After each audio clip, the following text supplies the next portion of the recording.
I see. We have a guest. I see a guest. Yeah, guest. I remember him. Hey, buddy. What's up, little one? That's fine. All right. Well, you mean you don't have anything to say about Ghost of Tsushima? Quick, while he's gone, let's pick our 5 games of the generation. I get his votes. All right, yeah.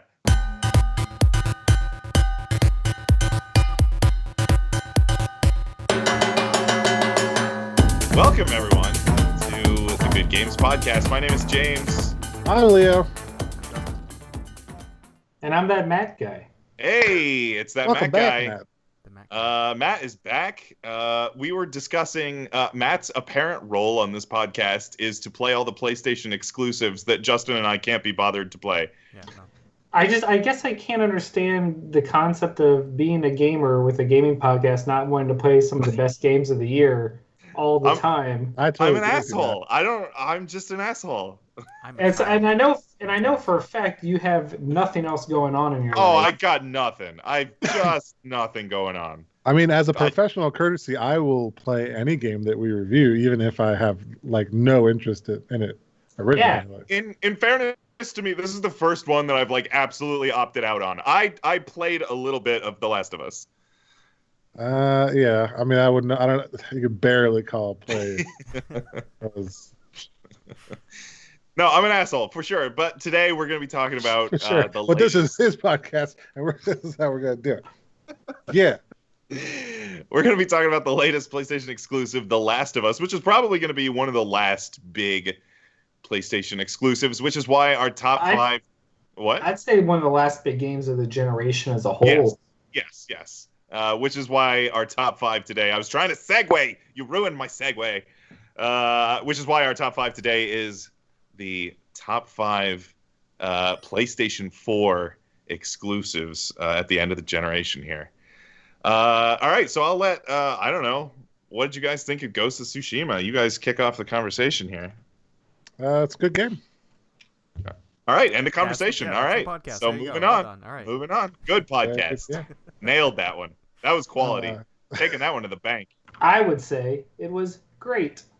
I would agree. I got my platinum in it, and Caitlin sat and watched the whole thing. She started off by going like, I don't really think this is a game you need to only play the story when I'm here. Like that's what she does with games that she gets really into, like God of War, Spider-Man, and Last of Us. And then we started it, and she was like, no, I was wrong. You have to wait until I'm here to progress the story. That's nice.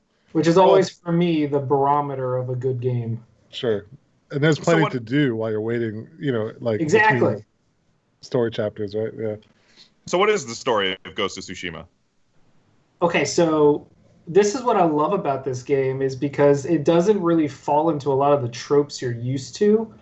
There's not even a single love story or romantic interest in this game. You play as Jin Sakai. The game opens with the Mongols invading and totally destroying all of the samurais. And then you are left for dead on the beach. You're rescued by a thief. And then the first half of the game is about you trying to rescue your uncle, the lord of the island. And then the second half is about you trying to kill Kublai Khan. Kublai Khan. Yeah, Genghis Khan's grandson. And this is loosely based on historical events, right? Yeah. Well, yeah, sure. The invasion of Tsushima is a real thing. So yeah. The Mongolian invasion of Tsushima, there was 2, and then this one was the first one, the first time they kind of appeared there, and then they were, the whole mythos around it is that a tsunami wave caused the Mongol army ships to all get destroyed, and otherwise, they would have invaded successfully, pretty much. Like their type of warfare, what the Mongols were doing was so the samurai were so ill-equipped to handle that that if it hadn't been for that natural disaster, the Mongolian invasion would have been really successful, which I think is why in this game Jin Sakai takes on this idea that in order to defeat these guys, I have to change. I can't withhold myself and to stick to like my samurai code that my uncle taught me. Right. Like that's a big part of the conflict in the game is that your uncle wants you to uphold the traditions of the samurai, and Jin's over here like, yo, no. Like Right. I need to save our people and our country. I will give up my own sense of honor, but I will straight stealth murder these dudes and poison them and do whatever it takes to win. Yeah. And your uncle's like, oh, It's not honorable. I don't know about that, fam. Yeah. So that's a lot of the conflict is you as you progress and get new abilities and get more desperate, you stray further from the path that you start the game truly believing in. The samurai, and then you go closer and closer to that of the ghost. The ghost. Oh.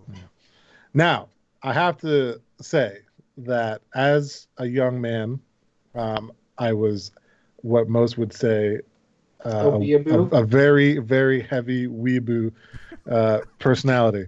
By the way, did you just call up Sucker Punch Studios and Sony and just specifically write the design document for this game and say, please make this for me? James knows because I've had this conversation with him before. Like, this is the game that like I felt has never been done before. Like a game that is truly like looking at samurai in somewhat of a historical context with some sort of a level of realism behind it, not like Ninja Gaiden, right? Like where it's just like over the top anime action or whatever.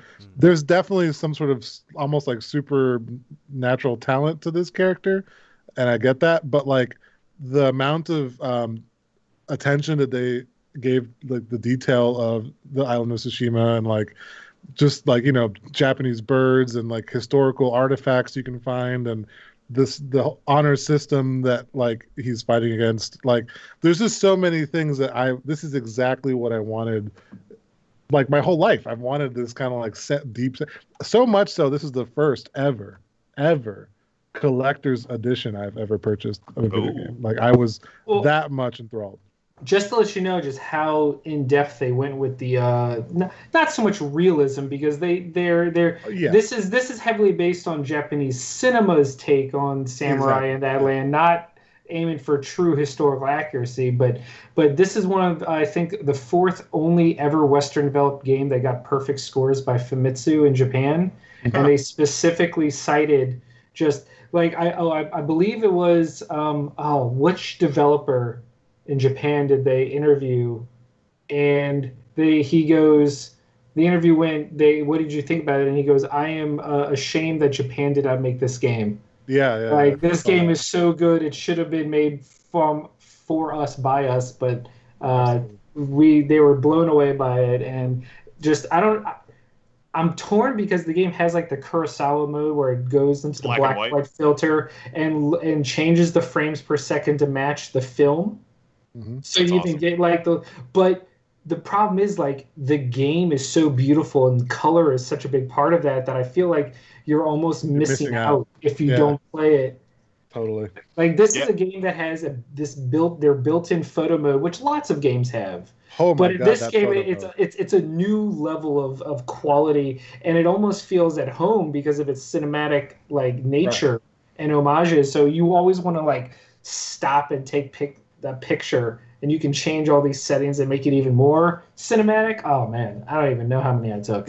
I've never seen a photo mode like this. I've never really paid attention to photo modes much, but like this is one I had to spend time in because of how many options. I mean, you could change weather, time, how much wind is blowing, like the particle effects. You could put the black bars for the cinema look. You can have the Ghost of Tsushima logo flash. You can have stuff stamped on the screen. Like I mean, like as you're just frozen in time, right? And all these little things are being like it's kind of insane. Kind of insane. Step it up, Breath of the Wild. Let's go.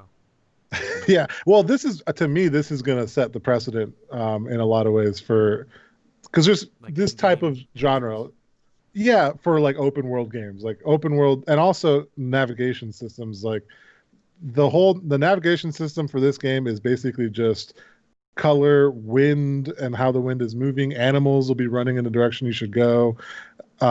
And they try to get a lot of the sort of heads-up display out of your face a little bit. I loved that. Just looking at the previews, the just like diegetic waypoint markers because there's nothing on the HUD, but just things just guide you. That's awesome. I love that. Yeah, you'll be just strolling around and the little bird will tweet and you'll know you're nearing something. Yeah. And then you'll find foxes that'll lead you to other places. And the way you can just swipe up on the D-pad's touchscreen to summon the wind, instead of having like a glowing marker path arrows or anything, the wind will just blow in the direction you need to go. Also, can I point out, this is it took till the very last exclusive for Sony to figure out how to properly use the swipe pad on their controller. Like I've never used that thing like ever until this game, and it's like 4 different uses that were all beneficial. I was like, what the hell? This is awesome. I also like the little Ocarina of Time thing where you had little flute songs that would change the weather for you. Yeah. Because I always preferred playing in thunderstorms, so I would always just play the thunder song. Nice. Song of Storms. Yeah. Yeah. They have their own version of that, and you swipe right, he takes out his little flute, and the weather changes. Well, for me, it was always swiping left and sheathing my sword in some awesome. Oh yeah, you could always just you flip and you can just swipe the blood off. I forget what it's called. There's like a name for that. The samurai called it, or they call it in their like the martial art or whatever. It's like getting the blood off the sword and sheathing it back in. I call it the "fuck you, I just won" button. Yeah, it's awesome. I like whenever I like finished like if I did a particularly flawless killing of like 20 dudes at some camp or something, just they like never saw me, I would just do that at the end and just like that's the other thing is this game. Few games, they either heavily rely on stealth or they heavily rely on action and the other side suffers. But this game, you can play almost everything in stealth or everything just go straight up and call them out into a standoff and then just cut through them all, and they both feel really satisfying. And like so for me, I've always really been enthralled by like the samurai thing, the romanticized version of samurai, right? Not like you said, not necessarily historical accuracy is what we're going for here, but it's the fact that they gave so much honor to that sort of dramatic, romantic samurai from film and stuff was perfect. But I grew up loving the Tenchu series on PS1 and PS2. Yep. And like we haven't seen a game like that in years, and like people have always, and like to me it filled that void a little bit. Like I started out being all honorable and challenging people to duels, and by the end of it I was just like black mask and flying cape and just going on rooftops and stealthing people because like I missed that too, yeah, you could do both.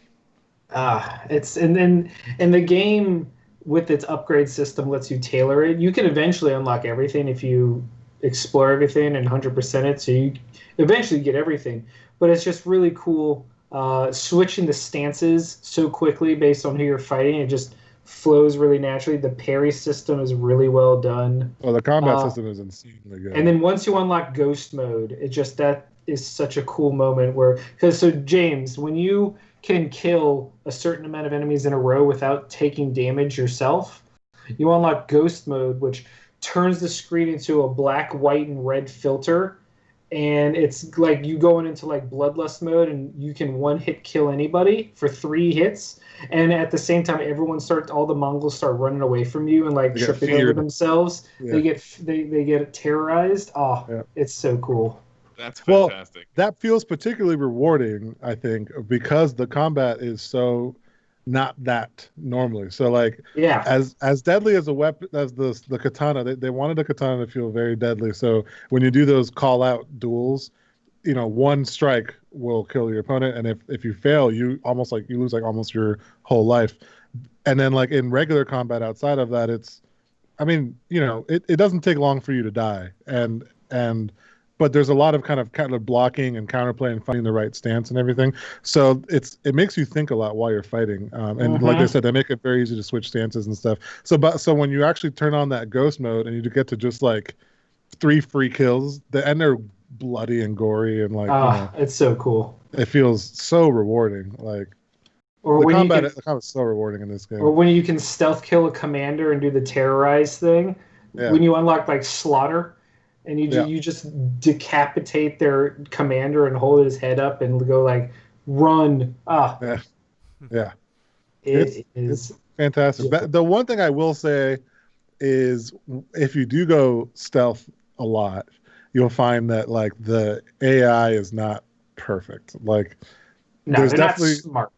yeah, there's games that I think try to do stealth a lot more specifically, and so they're maybe able to have a few more like rules, I guess, for their AI and stuff. Whereas this, it's a little bit more open to how you want to do so. So because of that, you get into some weird scenarios where like, I mean, I'm like right next to a guy, and in real life, like this would never work, but it's a stupid AI. So yeah, I saw a clip where like somebody was trying to stealth kill, and then he like messed up and got spotted, and then like ran inside a hut, and then like all the guys just gathered at the entrance to the hut, and like nobody would go in, and then he was just picking off the guys one by one at the entrance to the hut because the AI had no idea what to do. Yeah, that kind of thing happens from time to time. But and then probably my favorite favorite mechanic in the game is the true duel mode, which is like it kind of separates itself from like the normal combat and becomes more like a Dark Souls-esque sort of like boss fight. You get this long life bar for the opponent. It always starts out with this like intro where it's like panning to like their hand on their sword hilt, and like it's very dramatic. It has like some cool framing where like the characters like really far apart, just staring at each other. That classic samurai showdown sort of thing. And then it goes into just this like almost like Dark Souls. You do a lot of dodging, unblockable attacks, and parrying when you can, and finding the opportune moments to break the defense and finally. So like anything that glows blue you can parry, anything that glows red you have to dodge. So, and then there's 4 main types of enemies with a couple other like long range type people. So the combat can get really intricate real quick depending on how far in the game you are. Yep. So I mean, the game is packed full of features. It is gorgeous. Sound design was particularly great. And story is enjoyable. And I mean, I give it a 10 out of 10 for sure. Oh man. Wow. Oh hell yeah.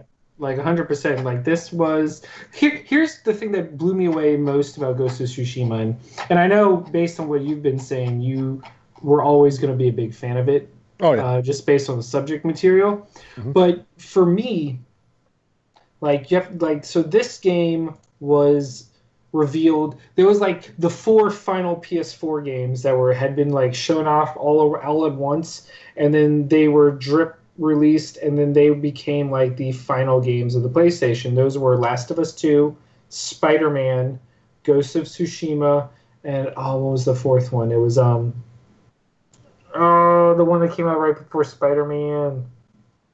Hold on, I'm gonna talk. Spider-Man PS4. Horizon Zero Dawn? Or no, I don't think it was. No. So Spider-Man was 2018. Okay, so PS4 games of 2018. Because I'm gonna feel real dumb when I remember this. Oh, the new God of War, maybe? No. God of War. That was it. Yeah. God of War. So yeah, God of War, Spider-Man, Last of Us 2, and Ghost of Tsushima were all like announced right around the same time, and they became like the pillars of Sony's like E3 and PSX and their game shows. That Ghost of Tsushima E3, man. Oh my God, so good. Right, but at the same time, like it was the one game that didn't have something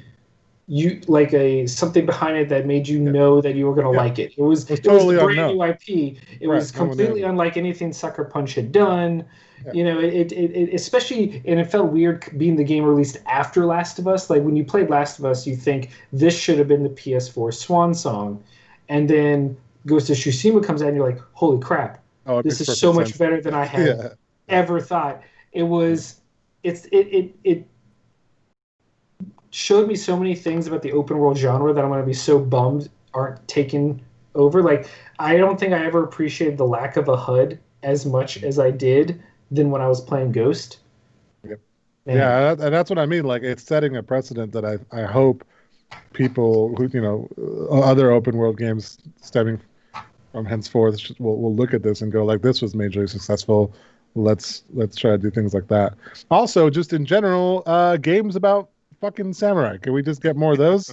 Yeah. because those never exist unless they're like a fighting game like Samurai Showdown, which is Yeah. fine. Like it's fine, but like I want to be immersed into the samurai like culture and just be a Well, samurai. to be fair, there are lots of samurai games lately. They're just not true samurai games. Like we had Neo and Neo 2 Oh in the yeah, last couple of years. I know, but that's what I'm saying. There have been samurai games, yeah. just not samurai games. You know what my favorite samurai game was before this? Well, there's probably two Besides that like are very Tenchu? close. Yeah, well, Tenchu was just a game I played a lot of, but I mean Is it that's more. Bushido Blade? Because for me, it's Yeah, Bushido so Blade. it's actually it's the one that was an honorary sort of homage to Bushido Blade on the PS2 called Kengo. Like no one's ever heard of this game. Oh, Okay, I have Kengo. except for Kengo. Matt. I own Yeah. Kengo. In fact, I was playing a crap ton of Kengo in anticipation for Ghost of Tsushima. Like that game, like you're just a samurai. You're in a dojo with a wooden bucket and you're like learning, and then you finally get a sword and to go to like your own tournament and you're like meditating and shit. Like that's what I want. I just want to be immersed. And instead they give you Neo and the Shadow Heroes Die Twice, whatever. Sekiro bullshit. And then don't forget the Onimusha remake. Yeah. Onimusha's I have mixed feelings about Onimusha. But I feel you. I hope we get more games like this. If there's one thing I've learned about the games industry, if something's successul, don't get copycats. Now's a good time to segue. Why not? Let's get into our top 5 PS4 games. Now, I got a list for this. What did you guys come up with? Is Ghost of Tsushima? It sounds like, by your guys' glowing review of Ghost of Tsushima, sounds like it's going to be on your top 5 list. I mean, best game of the PS4 ever. Wow. Okay. See, I don't know if I'll go that far, but I will say that's my review. Okay, let me see. I do think The Last of Us probably has to be on there, but I'd agree. Also, why is James part of this conversation? He refuses to play any of them. Well, yeah, I only included games that I've like actually played, and my list is 5. I got 5, but it's the ones at the bottom of my list are kind of weak. Like like Final Fantasy VII Remake. No, that's near the top of my. You like that game as much as I know. do. I'm just fucking with you. No, I threw like Street Fighter V, which like I like Street Fighter V, but come on, that's not. That's definitely not a top 5 PlayStation exclusive. It is not. I threw in like Persona 5, a game. I think it's good. I don't think that game is great, but it's good. The only one that you guys might not have that I might fight for is Yakuza 0. I mean, I'll give you that, I guess. I love Yakuza 0. But I guess, yeah. So, yeah, the way we're doing this is originally PS4 exclusive. Well, yeah. No, Yakuza 0 is now on Xbox. Oh, so shit. I Is didn't it even really? count it. Yeah. Oh, well, it was for a while. It was for up until last month. Yeah, so I mean, but that's what I mean. Like we should do originally released exclusively on PS4, I think, because there's a lot of them that have been eventually get ported. Yeah. Yeah, and I'm not counting ones that got ported to PC because if that was true, the Xbox would never have any exclusives. But I feel like if it went to Xbox, it no longer is exclusive. At least that's my take. So also it makes it easier because then I don't have to vote against Yakuza 0 if I can just go, well, it's not an exclusive, so I don't have to worry about it.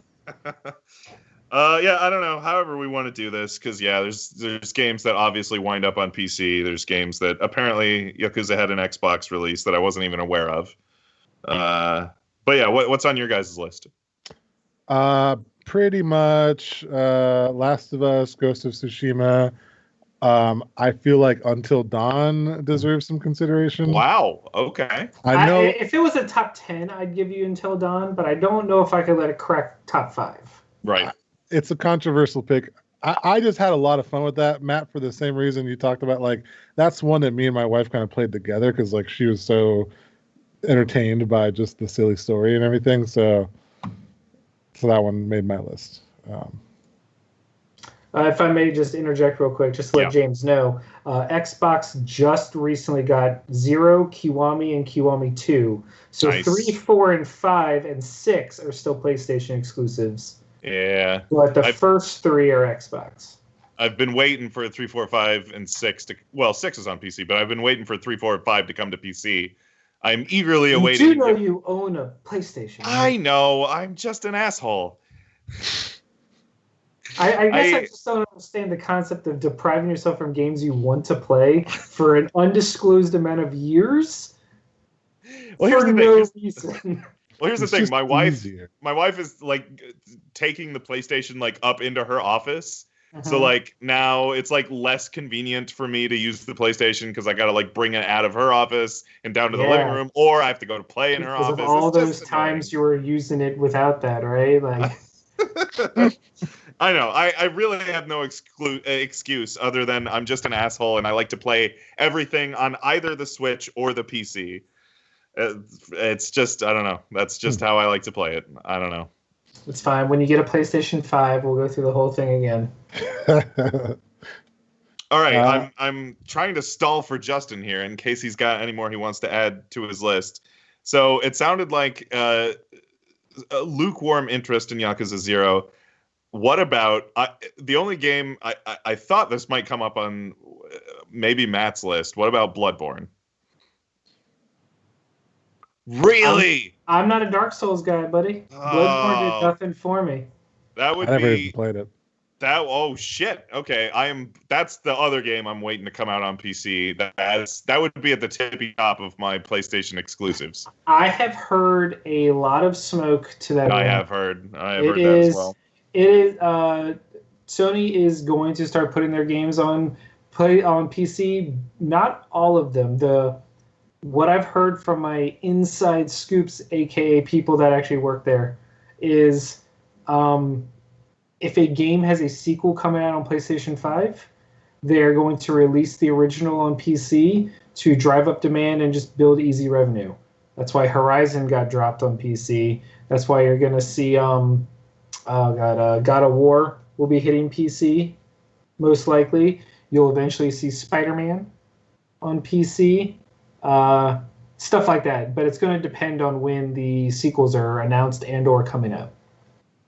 Gotcha. So whenever Bloodborne 2 or the next From Software Souls game is announced. Elden Ring. Yeah. I'm talking about after that. I think Elden Ring is being canceled on current and is becoming a next gen game, and that's why you haven't seen anything of it. Probably. Yeah, hopefully that's good news for both a PC port of Bloodborne and a potential Bloodborne 2. All right, what about Final Fantasy VII Remake, the other great PlayStation exclusive release this year? If you can agree to put it down to like number 5. Wow, there's 4 games. There's 4 games better than Final Fantasy VII Remake? There's more than 5. There's multiple. Oh, man. I enjoyed 7, but you have to understand there was so many better games for me. Okay, all right. Well, let's hear some of those. Does that make your... Okay. Well, I thought we were still just kind of like dicking around and to see if he's going to return. I'm stalling as long as I can. Where is Justin? We're using the stalling to shit all over James's choices, apparently. Yeah. I mean, I can throw out some more. I don't know. We can just shit on my choices until Justin gets back. I don't know. Leo, would Final Fantasy VII Remake make your top 5? Yeah. I think that might be... I might round out my top 5, certainly. Okay. Here's the true PlayStation exclusive champion, Iron Man VR. Oh, okay. Can't say I've played that one. Just kidding. I noticed that's still factory sealed. It's still Days Gone. Oh, signed man, by the entire development team, including fucking fuck the Oscars guy. No, wait, I'm confusing You're that. thinking of A Way Out. I'm thinking of A Way Out. I'm definitely thinking of A Way Out. What's Days Gone? I can't even remember what Days Gone is. Days Gone is the motorcycle zombie game. Oh, nice. The zombie game, but also if it was Sons of Anarchy.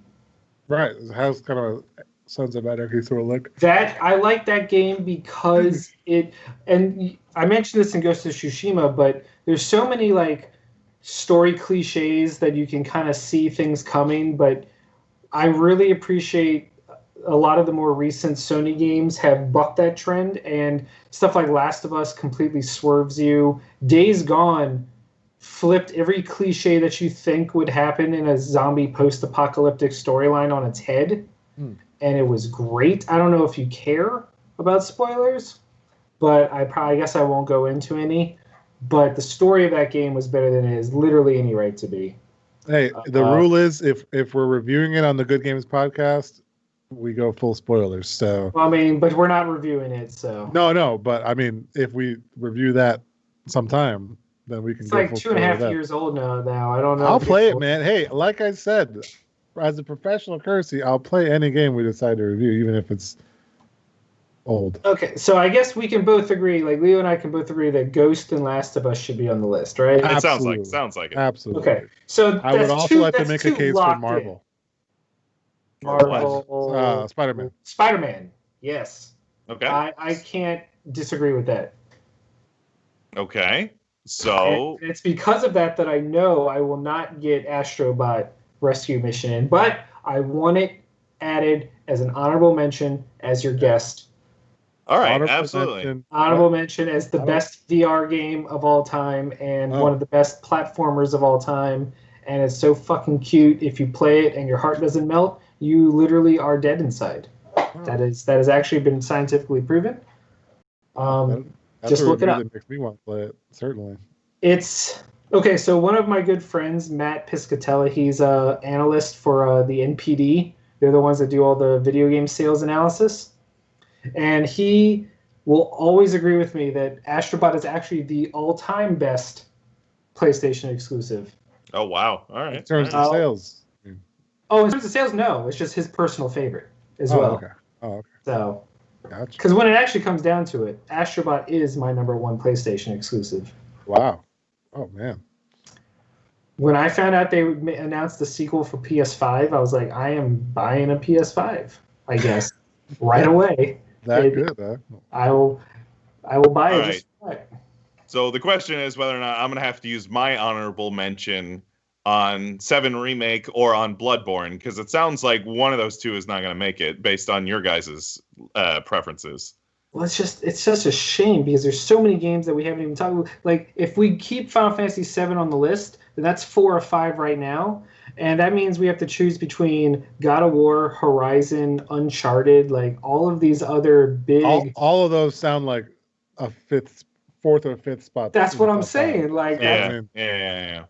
It's part of why I love PlayStation so much this generation is because even trying to bring just the exclusives down, not overall games. Right. And then it's for the first time, like, it's so weird compared to how the 360 went, but trying to come up with 5 generation-defining Xbox One games almost can't be done. Right. Oh. Yeah. Because you've got, I don't know, for me, Sunset Overdrive, and I guess I'll count both Ori games. And then what do you have? A Gears and a Forza, and maybe not even Halo, because Halo 5 was just trash. But I don't know, man. It's weird. Well, it is console defining, I guess. It's trash? Yeah. Sorry, just jabbing at the Xbox guys. I know. 5 was so bad that they had to delay Infinite because the initial reception to Halo Infinite made them lose all confidence, and so they delayed it like half a year. Yeah. All right, so number 4, Final Fantasy VII Remake, and then number 5, we got to choose between, what was it? 5 would be Final Fantasy VII Remake. Whatever we choose next would be number 4. All right. Between... So, Leo, did you, of God of War, Uncharted, or Horizon, did you play all 3 of those? Yes. Specifically Uncharted Lost Legacy, which I think ekes out 4 for me. I think the last one I played was 4. Okay. Lost Legacy was the one that followed 4 and was the girls only storyline. Oh, okay. Yeah, no, I didn't play that. Okay. But 4 was great. 4 was amazing. Yes. And I hadn't played any Uncharted before 4, so I had to actually play I got the the streaming Oh, service. the Drake collection. Oh, you got PlayStation Now just for that. Just to go play all of the Now, other what did Uncharted you series. think of that? Going back and playing those? Did you? They weren't great. I know Matt is super Uncharted guy. Yeah, they're okay for me.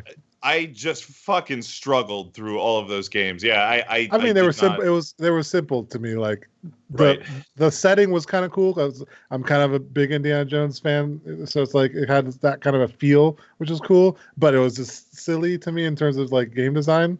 But yeah, the problem is like, especially Uncharted 1, the story is great, but the game itself is very 2007. Yeah. And Uncharted 2, I think, still is super fun because the jump in quality from 1 to 2 is very stark. 2 to 3 is kind of like a parallel jump, and then 3 to 4 is another huge jump. And that's, for me, I knew that like 4 would be kind of the creme de la creme when I played through all those, so that pushed me through until I got to 4, and then 4 was like, bam. I think that was kind of my problem with those games, is that they were billed as Indiana Jones, like they were marketed as you get to be Indiana Jones. But this is not really what Nathan Drake is. He's like Indiana Jones with like a murder fetish. Just killing. It's a video game. Look, if they made an Indiana Jones game, he'd be murdering people too. I know. Look, it's a video game. But we did make a lot of jokes in over the years of the homicidal maniac, Nathan Drake, just murder machine. Yes. It's like if you're an indigenous person, you're getting murdered. You are dead. I always saw it as like Nathan Drake is just what happens to Max Payne after he ends up crash landing in some island or somewhere. Still has all of his skills with guns and his will to kill. Pretty much. Just the same person. Well, yeah. I guess we got to decide with that fifth one. God of War, Horizon, or Uncharted. For me, I feel like Horizon has the edge.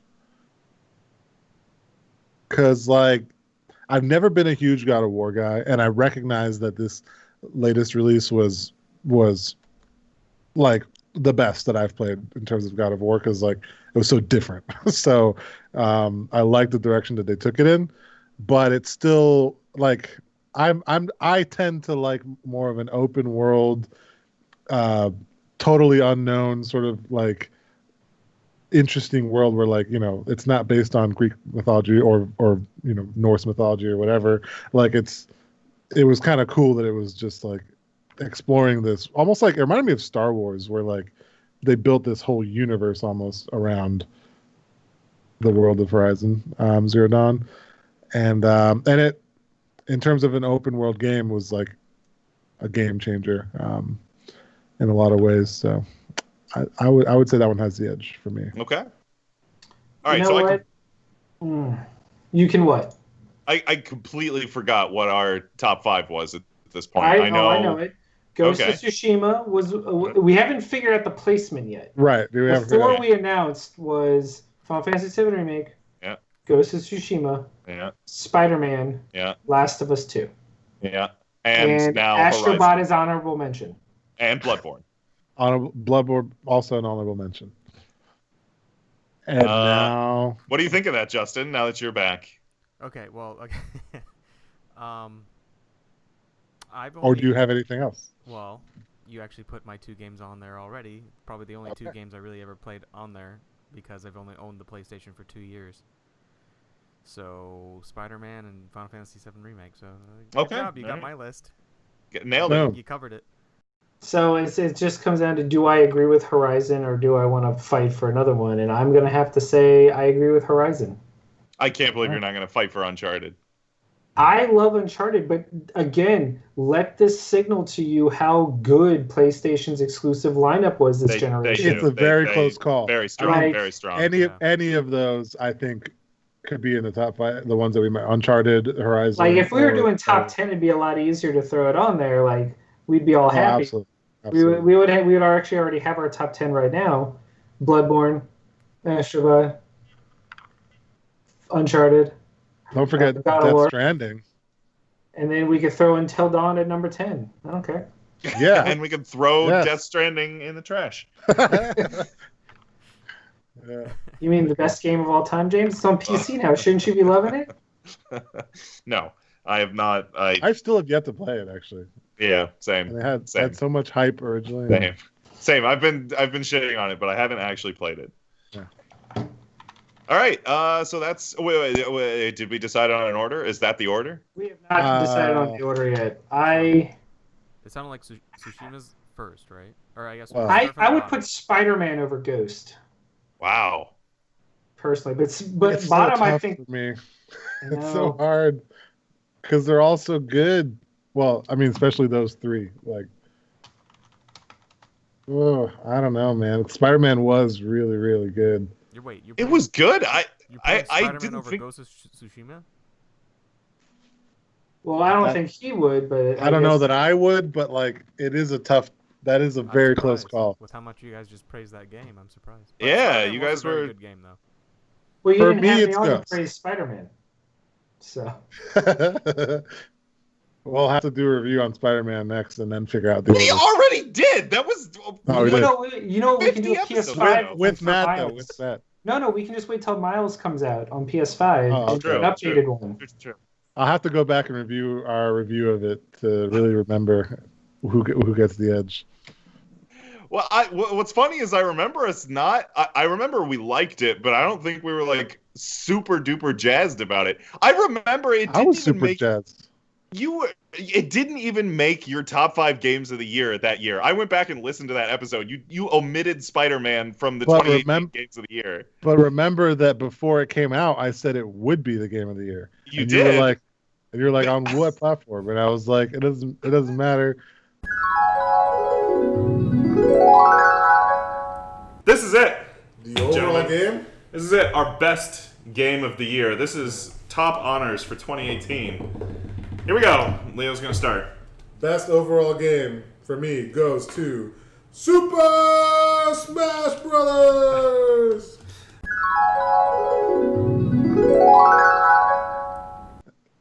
All right. What's the order here? What's number 5? Final Fantasy VII is number 5. It's fine. I'm fine with that. Okay. I think 4 Horizon. Okay. Yeah, I like that. 3 would then be oh god, what was our 5th game?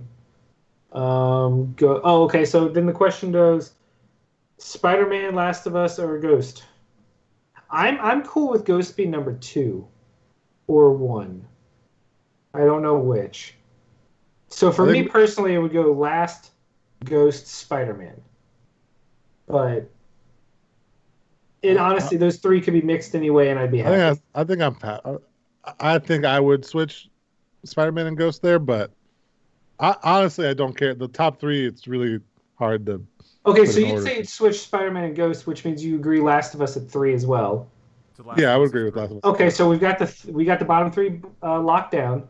So then it just becomes Ghost or Spider-Man, and you said that Spider-Man was one of your choices, right, Justin? Yeah, but that's only because it was like some of the very few games I played on my PlayStation. Yes, but I think by the virtue of it being the only game on all 3 of us, that it should get the edge over Ghost. I enjoyed Spider-Man cinematically very much. I found like some of the. I can't wait to go back and listen to our old Spider-Man episode. I swear to God, we were all kind of like, eh. Not me. I probably wasn't in that one, so. No, you weren't in that one. But, I don't know. That's the thing. Like, not having experienced Ghosts, I'm not. You guys like gave it so much praise. Like I want. I'm not gonna lie. You guys made me interested in playing Ghosts. Yeah. You should fucking play it. I mean, play all of these games. Here's the thing, James. I'm definitely not saying Spider-Man should be number 1. I feel like Ghost should be number 1.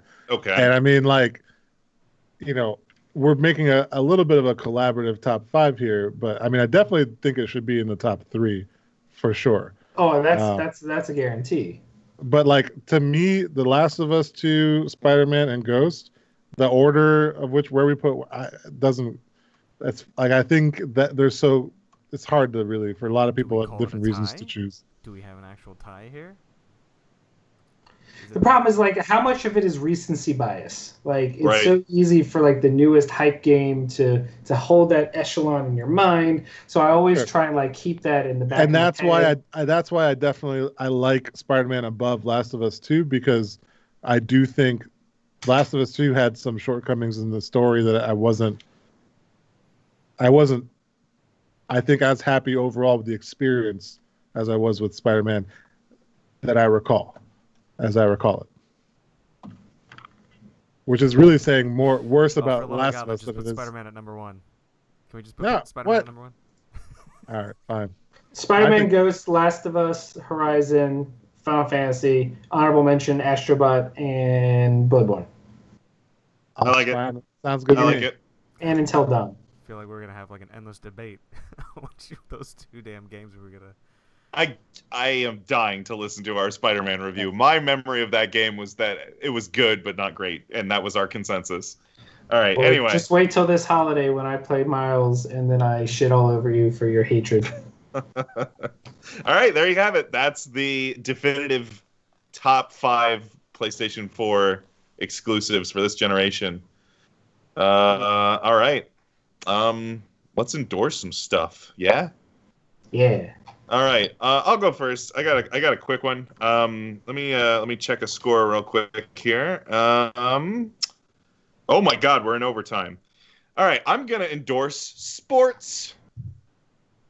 Wow, that was super cheesy. No. Okay. Here's the thing. Was that part of it? Like you wanted to like look at your sports thing and then endorse the sports? Like Here's the thing. I got a thing.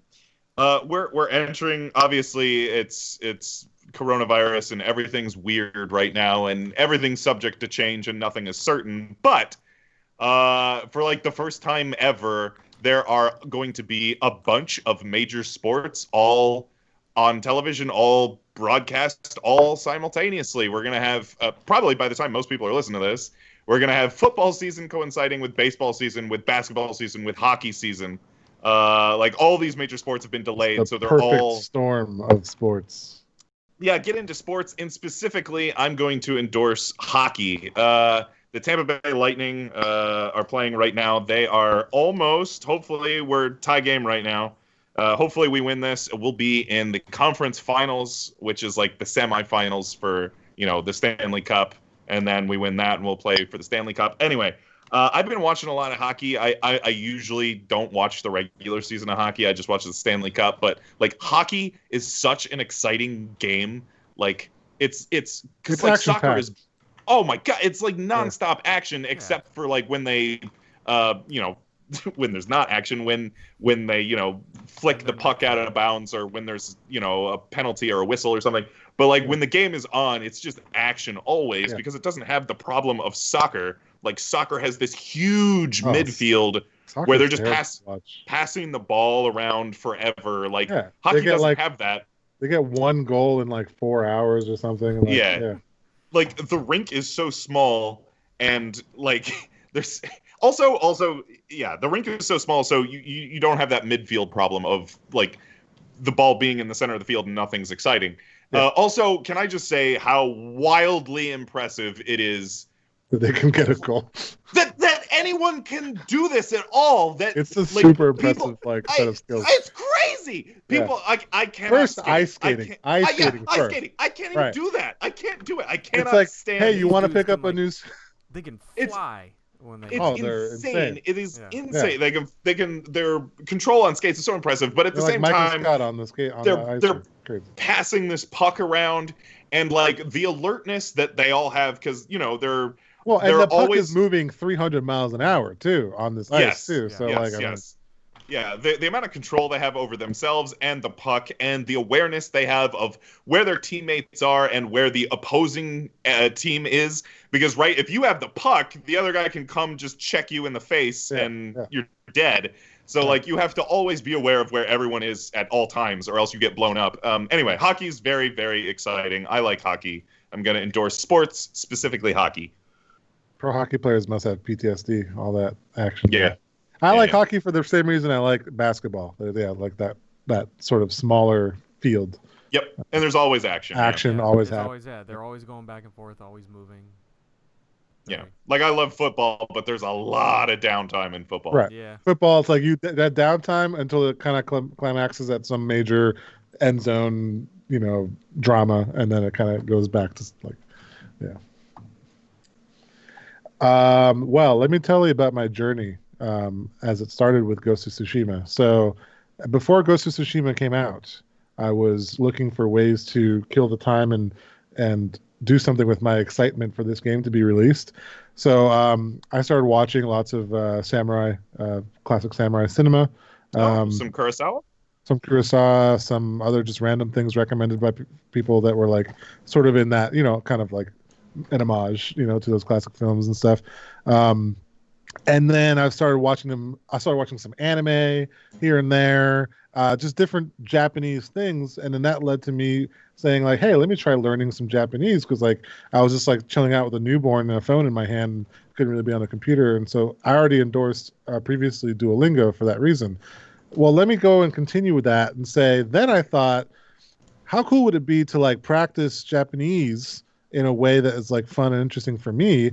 And then I downloaded Pokemon and like played the Pokemon game and was like, let me play the TCG card game and see if I can like get like some Japanese cards and stuff and practice like learning my Japanese. Then I ended up getting addicted to the Pokemon trading card game. And now you guys know I'm like our trading card game subject matter expert. Oh yeah. I'm very critical of the card games because Magic is the greatest of all time. I will say that I can now confidently straddle the line between Magic and Pokemon as like games I'll always play. Like, there's a lot of card games that I'll try, and it's like, it's cute, but like I'm never gonna play Hearthstone again. Like, the Spiral Tower thing, like it's cute, but it's like I'm not really gonna play it. If you invite me to a game of Pokemon trading card game, I will always sit and play with you, just like as if you invited me to play Magic. Pokemon, really? Wow. Surprisingly, right? Like Okay. I never really considered that because I think it's definitely catered more towards a younger audience, and we all had Pokemon cards at one point or another, but no one ever really knew how to play the game when we were kids.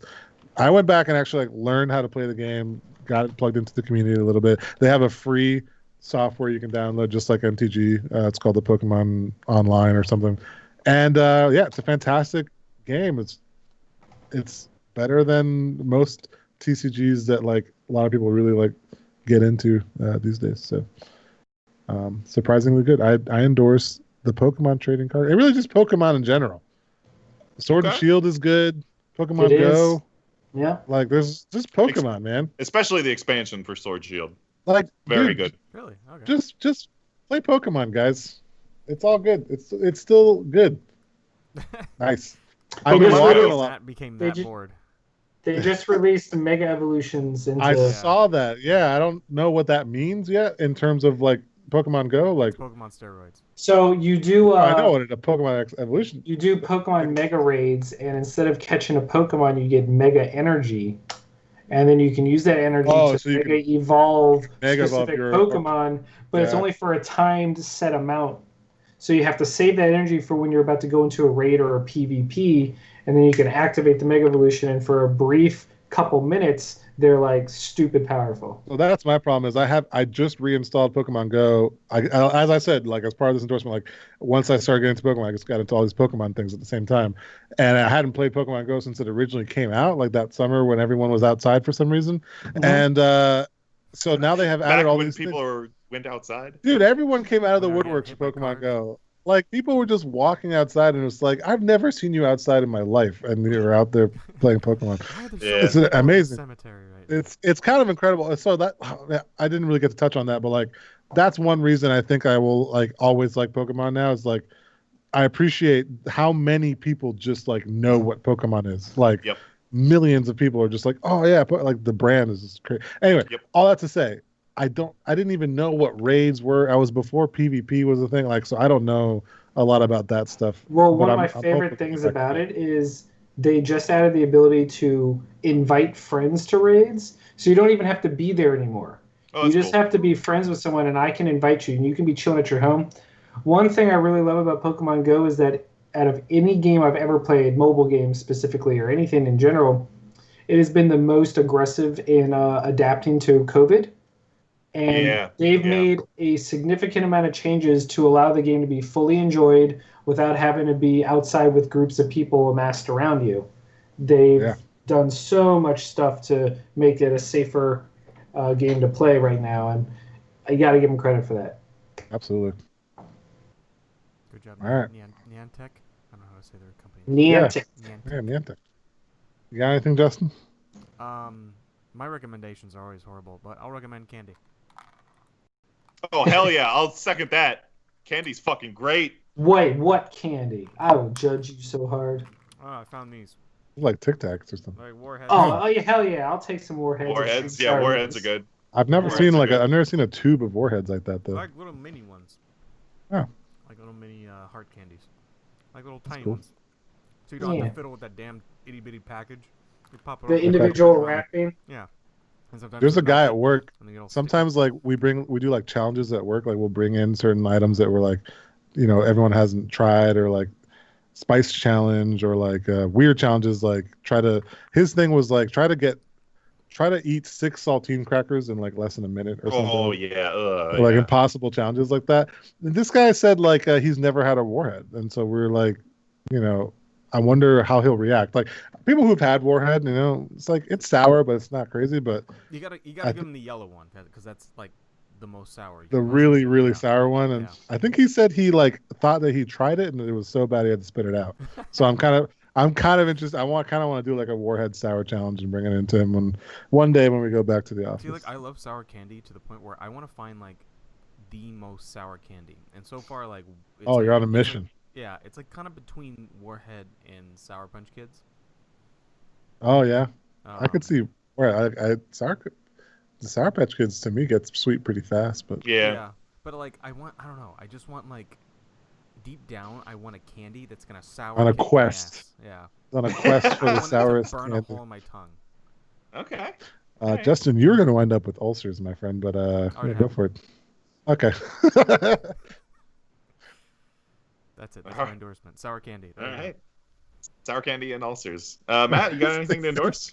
I do. I am here to endorse the Sandman audiobook. Oh, okay. Currently on Audible. Narrated by Neil Gaiman and an literal all-star cast of voices. James McAvoy's Dream. And it's one of my favorite comic series. And so the fact that they went all out on this just audiobook production, like there is an orchestra and sound effects and it's been amazing. Awesome. I'm gonna Sandman, the audiobook. I'm kind of interested in audiobooks, so that's perfect timing. Yeah. Oh, you know what? Now that you mentioned orchestra, real quick, one other endorsement, real quick. Disney Plus, it's obviously a craze. If you haven't watched it yet, I don't know, you might be hiding under a rock. Hamilton is now on Disney Plus. It's streaming since the last time I've been able to endorse, and it's phenomenal. It is exquisite. I think you endorsed Hamilton, didn't you? Previously. We might have talked about it, but I didn't have. Okay. Last time we did the Fall Guys, and it was definitely on my plan to endorse, but then we kind of just logged off. All right. Also, I don't know. Anything else? Is that an episode? I would call it an episode. All right, that's a good episode. All right, what's on the agenda for next episode, James? Next episode, Leo, is Microsoft Flight Simulator. It's I'm very excited about this. Yeah. It's a pretty crazy game. I'm also excited to talk about that. It's gonna be a good one. Hopefully, I don't know, Matt, if you're available, we'll bring you back. Big thanks to Matt for joining us. Don't think I'll be able to make that one because I haven't played it and don't really have much to say about it. So I would just be James for that episode, and no one needs 2 Jameses. No one needs 1 James. I'm just gonna self-dunk. All right. Thanks for joining us for this episode. Our Patreon is Good Games Cast. Our email is goodgamespodcast@gmail.com. And for the Good Games Podcast, I'm James. I'm Leo, and sayonara. I'm Justin. And I'm Matthew. All right, we'll see you next time. Goodbye. See ya. Bye.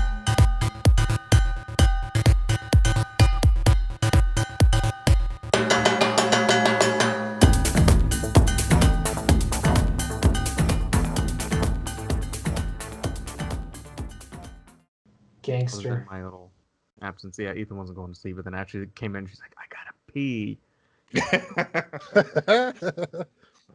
I hope your mic picked that up for the podcast. Oh, I muted it Oh, okay. just so like, yeah, there wasn't.